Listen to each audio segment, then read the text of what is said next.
But there came the day one year in early April when Dede sat in an easy chair on the porch, sewing on certain small garments, while Daylight read aloud to her. It was in the afternoon, and a bright sun was shining down on a world of new green. Along the irrigation channels of the vegetable garden streams of water were flowing, and now and again Daylight broke off from his reading to run out and change the flow of water. Also, he was teasingly interested in the certain small garments on which Dede worked, while she was radiantly happy over them, though at times, when his tender fun was too insistent, she was rosily confused or affectionately resentful. From where they sat they could look out over the world. Like the curve of a skirting blade, the valley of the moon stretched before them, dotted with farmhouses and varied by pasture lands, hayfields, and vineyards. Beyond rose the wall of the valley, every crease and wrinkle of which Dede and Daylight knew, and at one place where the sun struck squarely, the white dump of the abandoned mine burned like a jewel.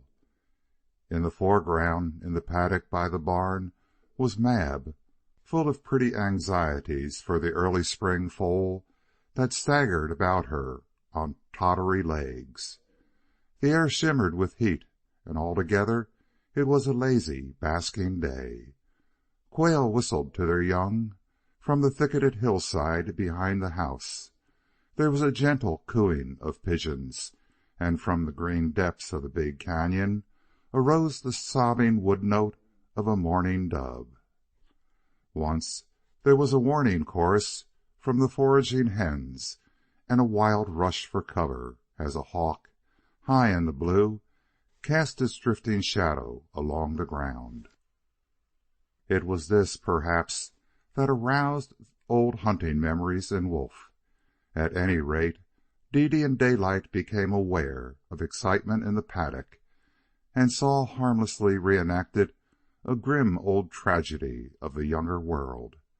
Curiously eager, velvet-footed, and silent as a ghost, sliding and gliding and crouching, the dog that was mere domesticated Wolf stalked the enticing bit of young life that Mab had brought so recently into the world, and the mare, her own ancient instincts aroused and quivering, circled ever between the foal and this menace of the wild young days, when all her ancestry had known fear of him and his hunting brethren.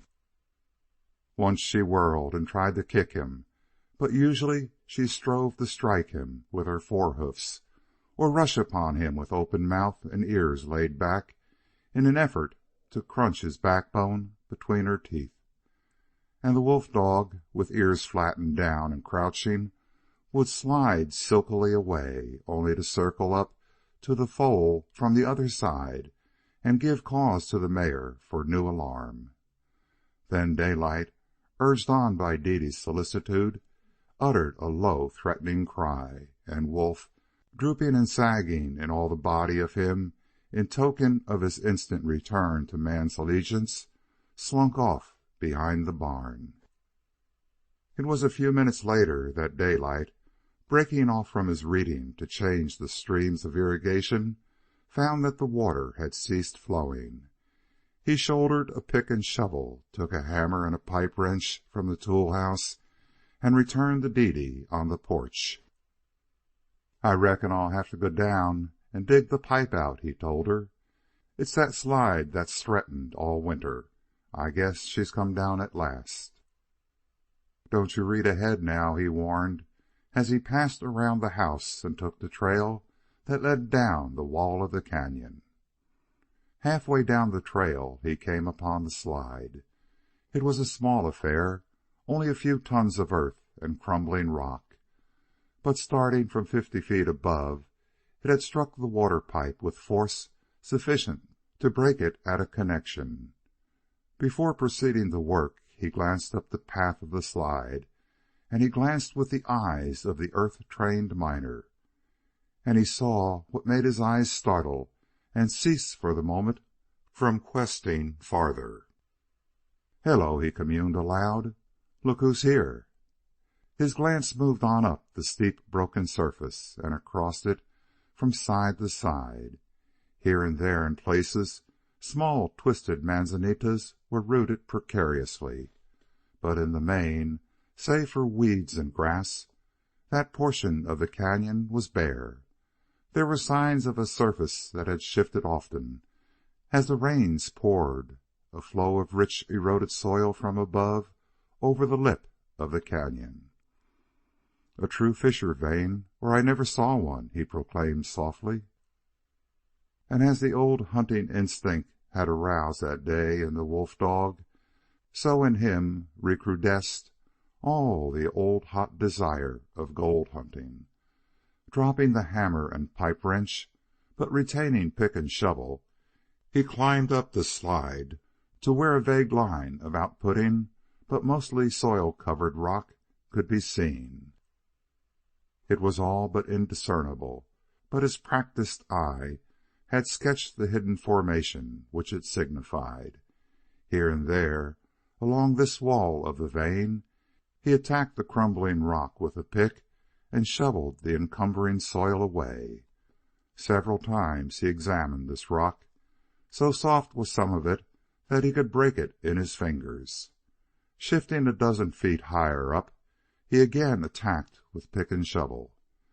And this time, when he rubbed the soil from a chunk of rock and looked, he straightened up suddenly, gasping with delight.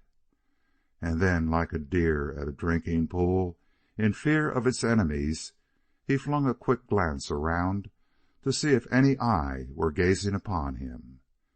He grinned at his own foolishness and returned to his examination of the chunk. A slant of sunlight fell on it, and it was all a glitter with tiny specks of unmistakable free gold. "From the grass roots down," he muttered in an awe-stricken voice as he swung his pick into the yielding surface. He seemed to undergo a transformation. No quart of cocktails had ever put such a flame in his cheeks nor such a fire in his eyes. As he worked, he was caught up in the old passion that had ruled most of his life. A frenzy seized him that markedly increased from moment to moment. He worked like a madman till he panted from his exertions, and the sweat dripped from his face to the ground. He quested across the face of the slide to the opposite wall of the vein and back again. And midway he dug down through the red volcanic earth that had washed from the disintegrating hill above, until he uncovered quartz, rotten quartz, that broke and crumbled in his hands and showed to be alive with free gold. Sometimes he started small slides of earth that covered up his work and compelled him to dig again. Once he was swept 50 feet down the cañon side, but he floundered and scrambled up again without pausing for breath. He hit upon quartz that was so rotten that it was almost like clay, and here the gold was richer than ever. It was a veritable treasure chamber. For 100 feet up and down he traced the walls of the vein. He even climbed over the cañon lip to look along the brow of the hill for sign of the outcrop. But that could wait, and he hurried back to his find. He toiled on in the same mad haste, until exhaustion and an intolerable ache in his back compelled him to pause. He straightened up with even a richer piece of gold-laden quartz. Stooping, the sweat from his forehead had fallen to the ground. It now ran into his eyes, blinding him.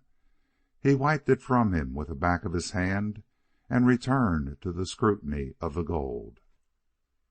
It would run 30,000 to the ton, 50,000, anything, he knew that. And as he gazed upon the yellow lure and panted for air and wiped the sweat away, his quick vision leaped and set to work. He saw the spur track that must run up from the valley and across the upland pastures, and he ran the grades and built the bridge that would span the cañon until it was real before his eyes.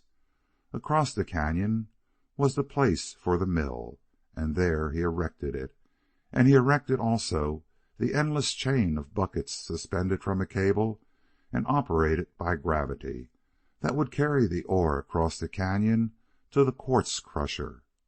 Likewise, the whole mine grew before him, and beneath him tunnels, shafts, and galleries, and hoisting plants.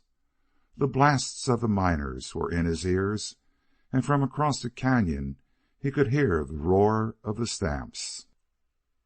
The hand that held the lump of quartz was trembling, and there was a tired, nervous palpitation apparently in the pit of his stomach. It came to him abruptly that what he wanted was a drink. Whiskey, cocktails, anything, a drink. And even then, with this new hot yearning for alcohol upon him, he heard faint and far, drifting down the green abyss of the cañon, Dede's voice crying, "Here, chick, chick, chick, chick, chick. Here, chick, chick, chick." He was astounded at the lapse of time. He had left her sewing on the porch and was feeding the chickens preparatory to getting supper. The afternoon was gone. He could not conceive that he had been away that long. Again came the call, "Here, chick, chick, chick, chick, chick. Here, chick, chick, chick." It was the way she always called, first 5 and then 3. He had long since noticed it, and from these thoughts of her arose other thoughts that caused a great fear slowly to grow in his face, for it seemed to him that he had almost lost her. Not once had he thought of her in those frenzy hours, and for that much at least she had truly been lost to him. He dropped the piece of quartz, slid down the slide, and started up the trail, running heavily. At the edge of the clearing he eased down and almost crept to a point of vantage, whence he could peer out, himself unseen. She was feeding the chickens, tossing to them handfuls of grain, and laughing at their antics. The sight of her seemed to relieve the panic fear into which he had been flung, and he turned and ran back down the trail. Again he climbed the slide, but this time he climbed higher, carrying the pick and shovel with him. Again he toiled frenziedly, but this time with a different purpose. He worked artfully, loosening slide after slide of red soil, and sending it streaming down, and covering up all he had uncovered, hiding from the light of day the treasure he had discovered. He even went into the woods and scooped armfuls of last year's fallen leaves, which he scattered over the slide. But this he gave up as a vain task, and he sent more slides of soil down upon the scene of his labor, until no sign remained of the outjutting walls of the vein. Next he repaired the broken pipe, gathered his tools together, and started up the trail. He walked slowly, feeling a great weariness, as of a man who had passed through a frightful crisis. He put the tools away, took a great drink of the water that again flowed through the pipes, and sat down on the bench by the open kitchen door. Dede was inside preparing supper, and the sounds of her footsteps gave him a vast content. He breathed the balmy mountain air in great gulps, like a diver fresh risen from the sea, and as he drank in the air, he gazed with all his eyes at the clouds and sky and valley, as if he were drinking in that, too, along with the air.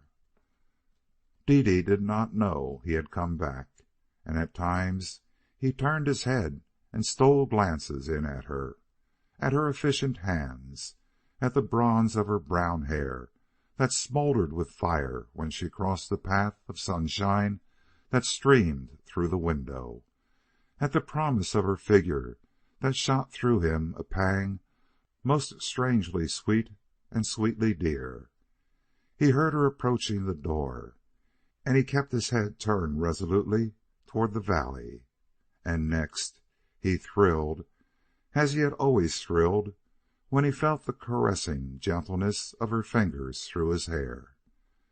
"I didn't know you were back," she said. "Was it serious?" "Pretty bad, that slide," he answered, still gazing away and thrilling to her touch. "More serious than I reckoned. But I've got the plan. Do you know what I'm going to do? I'm going to plant eucalyptus all over it. They'll hold it. I'll plant them thick as grass, so that even a hungry rabbit can't squeeze between them. And when they get their roots a-going, nothing in creation will ever move that dirt again." "Why? Is it as bad as that?" He shook his head. "Nothing exciting, but I'd sure like to see any blamed old slide get the best of me, that's all. I'm going to seal that slide down so that it'll stay there for 1,000,000 years. And when the last trump sounds and Sonoma Mountain and all the other mountains pass into nothingness, that old slide will still be a-standing there, held up by the roots." He passed his arm around her and pulled her down on his knees. "Say, little woman, you sure miss a lot by living here on the ranch. Music and theaters and such things. Don't you ever have a hankering to drop it all and go back?" So great was his anxiety that he dared not look at her, and when she laughed and shook her head, he was aware of a great relief. Also he noted the undiminished youth that rang through that same old-time, boyish laugh of hers. "Say," he said with sudden fierceness, "don't you go fooling around that slide until after I get the trees in and rooted. It's mighty dangerous, and I sure can't afford to lose you now." He drew her lips to his and kissed her hungrily and passionately. "What a lover!" she said, and pride in him and in her own womanhood was in her voice. "Look at that, Dede." He removed one encircling arm and swept it in a wide gesture over the valley and the mountains beyond. "The Valley of the Moon. A good name, a good name. Do you know, when I look out over it all and think of you and all it means, it kind of makes me ache in the throat, and I have things in my heart I can't find the words to say, and I have a feeling that I can almost understand Browning and those other high-flying poet fellows. Look at Hood Mountain there, just where the sun's striking. It was down in that crease that we found the spring." "And that was the night you didn't milk the cows to 10 o'clock," she laughed. "And if you keep me here much longer, supper won't be any earlier than it was that night." Both arose from the bench, and Daylight caught up the milk pail from the nail by the door. He paused a moment longer to look out over the valley. "It's sure grand," he said. "It's sure grand," she echoed, laughing joyously at him and with him and herself and all the world as she passed in through the door. And Daylight, like the old man he once had met, himself went down the hill through the fires of sunset with a milk pail on his arm. Part 2, Chapter 27. Recording by Richard Kilmer, Rio Medina, Texas. End of Burning Daylight by Jack London.